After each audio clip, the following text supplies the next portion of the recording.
students, hope you are all fine.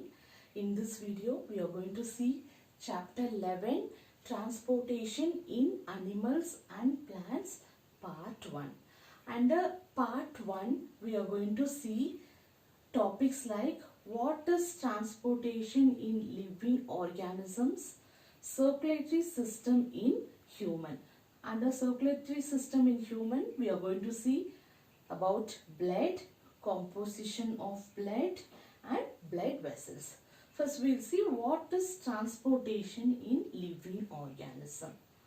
Transportation in living organisms is the movement of both essential and non-essential materials from one part of the body to another part of the body. That is called transportation in living organisms.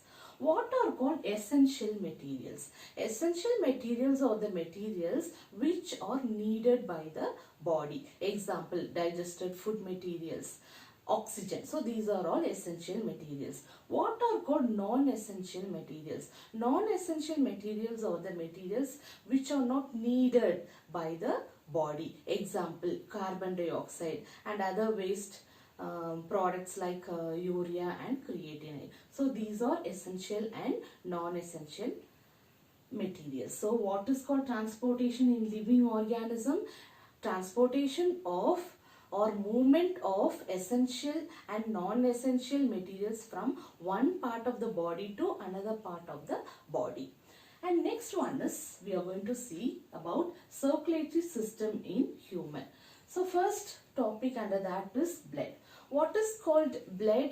Blood is a connective tissue which helps in transporting digested food, oxygen, carbon dioxide and waste material. So blood is a connective tissue which helps in transporting both essential material and non-essential material in human beings. So the essential materials are digested food and oxygen. Non-essential materials are carbon dioxide and waste materials like urea and creatinine.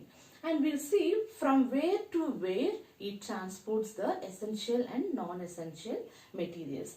So transportation of digested material.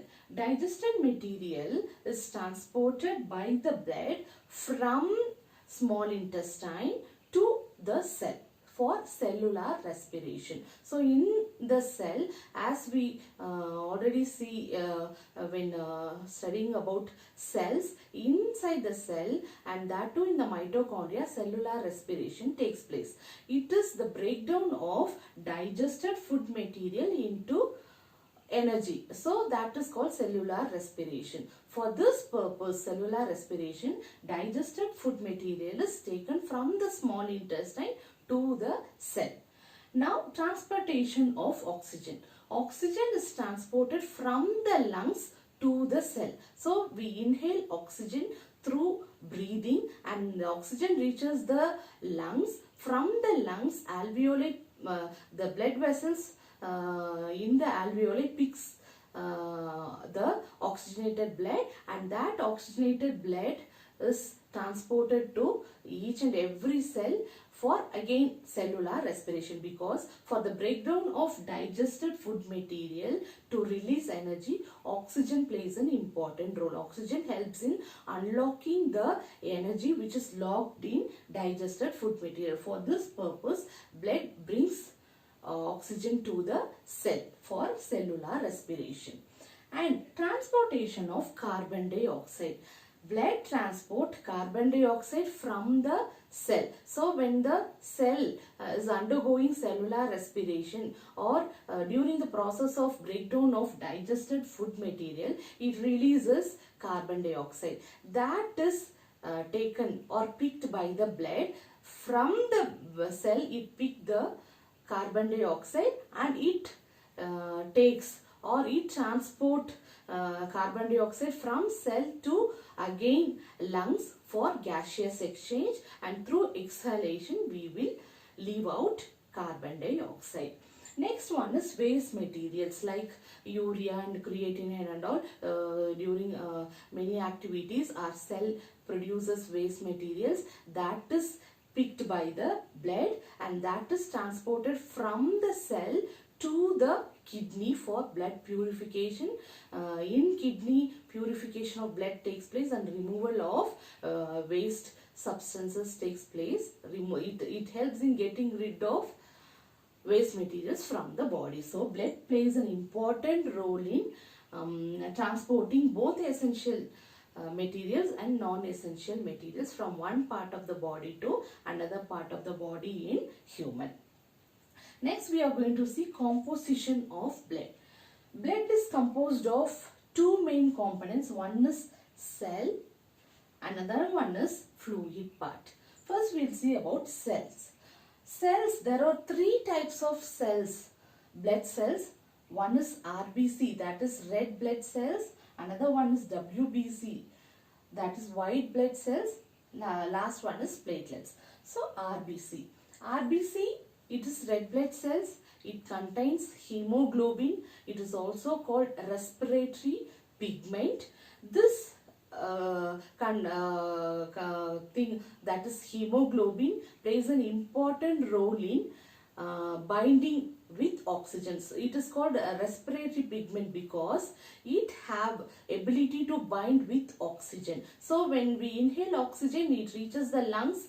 The blood vessels in the alveoli picks the blood. So it have hemoglobin which is present in the RBC, that is which is present in the blood. It picks it binds with the oxygen, and it helps in transporting oxygenated thing, or that is oxygen from lungs to cell for cellular respiration or to release energy. And also it gives red color to the blood. So hemoglobin is a red color pigment which is present in RBC. So the blood is red in color.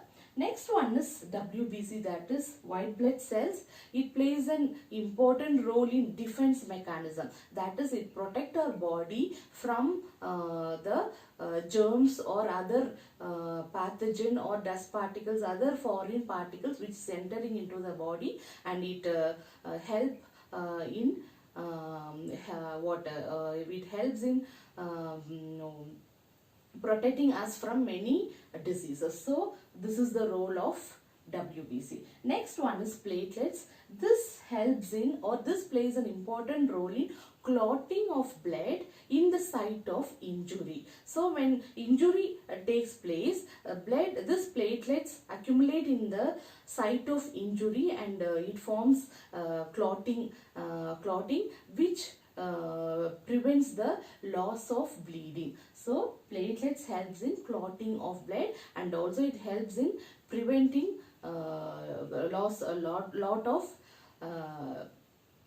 blood. So these are the three types of blood cells. So the second component in the blood is called fluid part. That fluid part is called plasma. In plasma, this fluid part only, these three cells, that is RBC, WBC and platelets, are suspended. So blood is a thing which is composed of two components, that is cells, three types of cells, RBC, WBC, platelets, and the fluid part called plasma. So it is a combination of cells and plasma.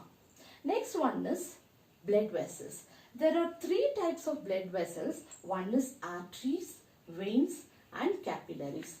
Arteries are the blood vessels which carries oxygenated blood. Oxygenated blood is also called oxygen-rich blood. So arteries are the blood vessels which carries oxygen-rich blood from where to where. So oxygen through breathing, we inhale oxygen that reaches lungs. So the oxygenated blood is carried or transported from lungs again to heart for pumping, from heart to various parts of the body, that to the cells for cellular respiration. So that is the function of arteries. Next one is veins. Veins carries deoxygenated blood, that is carbon dioxide rich blood from where to where. So cells during metabolism, during activities, I told already, it releases carbon dioxide which is non-essential material. So blood blood vessel veins takes deoxygenated blood, that is carbon dioxide, from the cells and bring back to again heart for pumping, and it transport to lungs for gaseous exchange. So this is the function of veins.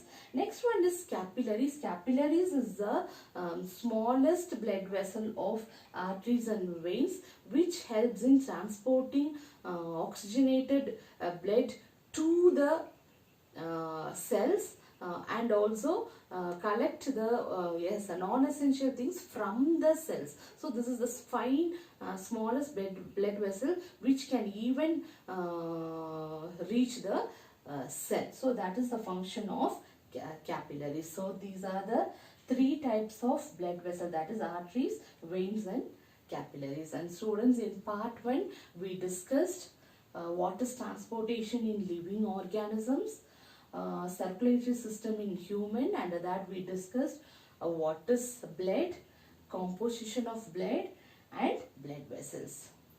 In part 2 we'll discuss remaining things. Bye students.